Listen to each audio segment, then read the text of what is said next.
કૃપા એનો વ્યવહાર નથી, એનો સ્વભાવ. અને સ્વભાવ કોને કહેવાય? કોઈનો બહુ ગુસ્સાવાળો સ્વભાવ હોય અને કે મેં તો ગુસ્સો કરવાનો છોડી દીધો. આપણે કઈ ખરેખર ગુસ્સો છોડી દીધો? હા, રોજ છોડી દીધો. ના, તમે ખરેખર કહો ગુસ્સો છોડી દીધો? તમે હા છોડી દીધો.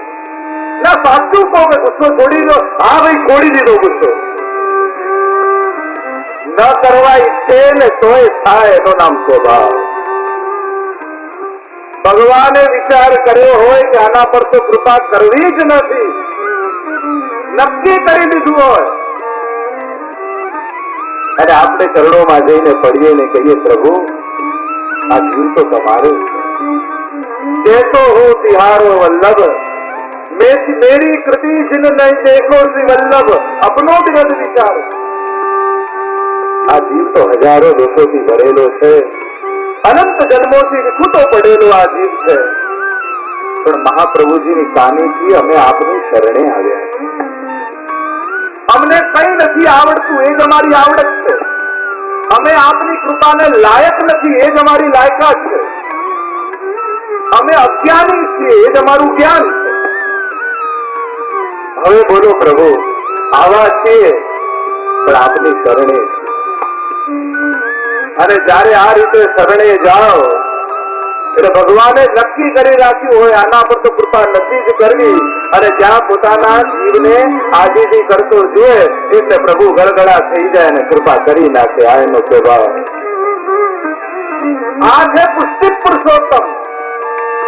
અને એટલે જ મહાપ્રભુજીએ કહ્યું ચિંતા કાપી ન કાર્યા નિવેદિતાત્મી કદાપિ ભગવાનપી પુષ્ટિસ્થો ન કરી શકે લૌકિક જગતિ.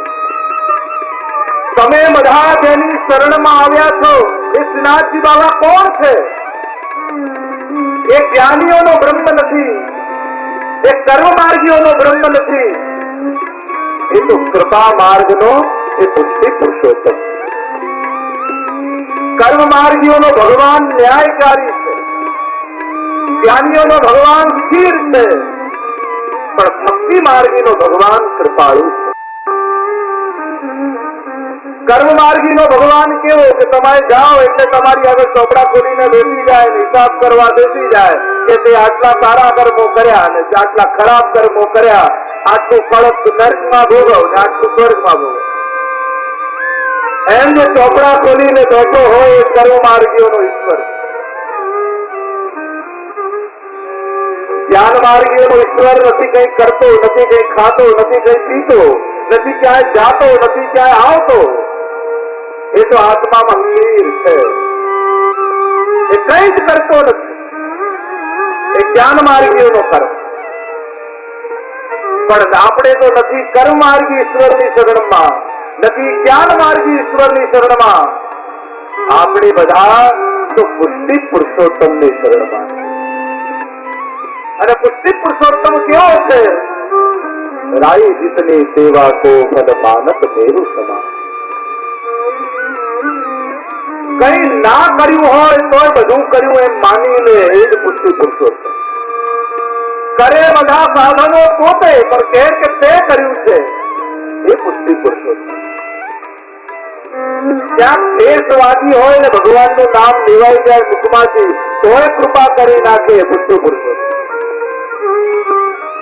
ઉભા ન થવાતું હોય, સીડીઓ ન ચડાતી હોય ને ઠાકોરજીઓ નામ લેતા લેતા એક એક દાદરો ચડીએ અને તોય ઉપર પહોંચીને કૃપા કરવા તૈયાર ઉભો હોય, પુષ્ટિ પુરુષોત્તમ. અસાધનમ સાધનમ કરોતિ ઇતિ અદ્ભુતમ. યમુનાજી, મહાપ્રભુજી અને શ્રીનાથજી આ ત્રણેયનું ચરિત્ર અદ્ભુત છે. અદ્ભુતતા શું? ગુસાઈજી યમુનાજી અને યમુનાષ્ટકની ટીકામાં બહુ સુંદર ચર્ચા કરે. શ્રીનાથજી અદ્ભુત, મહાપ્રભુજી અદ્ભુત, યમુનાજી અદ્ભુત. તવ ચરિત્ર મત્યદ્ભુતમ. યમુનાજીનું ચરિત્ર કેવું છે? અદ્ભુત. અને અદ્ભુતતા શું છે એમના ચરિત્રની? અસાધનમ સાધનમ કરોતિ ઇતિ અદ્ભુતમ. અસાધનને પણ સાધન માની લે, એ એમના ચરિત્રની અદ્ભુતતા. કામમ ક્રોધમ ભયમ સ્નેહમ ઐક્યમ સૌહૃદમેવ ચ નિત્યમ હરૌ વિદતો યાંતિ તન્મયતા હેતે. રાગ પંચાધ્યાયમાં જ આવ્યું. પરીક્ષિત પ્રશ્ન કર્યો કે મહારાજ, આ ગોપીજનો તો કામ ભાવથી ભગવાન તરફ ભાગી રહી છે, પછી છતાંય ભગવાને કેમ કૃપા કરી? સુખદેવજીએ કહ્યું કે તો અદભુત ચરિત્ર વાળો છે. કોઈ પણ ભાવથી ભગવાન જોડે જોડાઓ એ તો કૃપા જ કરે. અજાણે અધર્મી નાહી ગયો તોય માએ કર્યો ઉદ્ધાર. આ અદભુતતા. અધર્મી હતો, રસ્તામાંથી પસાર થતો હતો અને સવાર પડીને કહ્યું લાવ નદી આવી છે, સ્નાન કરી લઉં, તરસ લાગી છે, પાન કરી લઉં. અને તરસ છીપાવવા માટે યમુનાજીના પાન કર્યા તોય ન જાતું યમયાતના ભવતી તે ભગવત્તા. અજાણતામાં પાન કર્યા તોય માએ એનો ઉદ્ધાર કરી નાખ્યો. આજ એના ચરિત્રની અદભુતતા. પ્રસંગોમાં તો આવે છે કે વિષયી પુરુષ ગણિકાને લઈને મંદિરને પાછળ બેઠો હતો અને ગણિકા માટે પાન બનાવતો હતો. પાનમાં ચૂનો લગાવ્યો, થોડો ચૂનો વધ્યો, મંદિરની દિવાલ પાછળ છે એક તિરાડ હતી, એમાં એ ચૂનો ભરી દીધો. તોય ઠાકોરજી માન્યું કે તે આટલી સેવા કરી, લાવ તારો ઉદ્ધાર કરી દો. આ ચરિત્રની અદભુતતા.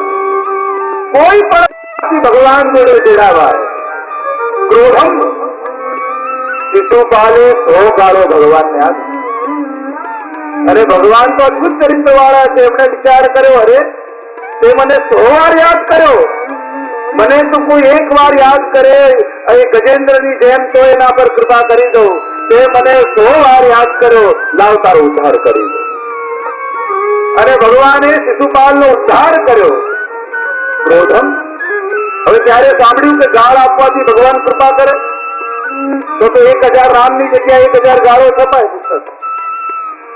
ક્યાંય સાંભળ્યું? અસાધનમ સાધનમ કરોતી અદભુતમ. ક્રોધ કરવો એ સાધન નથી, છતાંય ભગવાન એને સાધન માની લે એ ભગવાનની અદભુતતા છે. ભયમ. કંસને ભય લાગ્યો, હમણાં કૃષ્ણ આવશે, હમણાં કૃષ્ણ આવશે. સિપાહીઓમાં, દિવાનમાં, પત્નીમાં, બધામાં કૃષ્ણ દેખાવા લાગે. અને ઠાકોરજી વિચાર કર્યો, અરે કંસ, તને તો સર્વાત્મ ભાવ થઈ ગયો, તને તો બધામાં હું દેખાઉં છું, લાવ તારો ઉદ્ધાર કરી. ડરવાથી ભગવાન કૃપા કરે એવું ક્યાંય સાંભળ્યું? ના, પણ કંસને ભયથી પણ ભગવાને કૃપા કરી.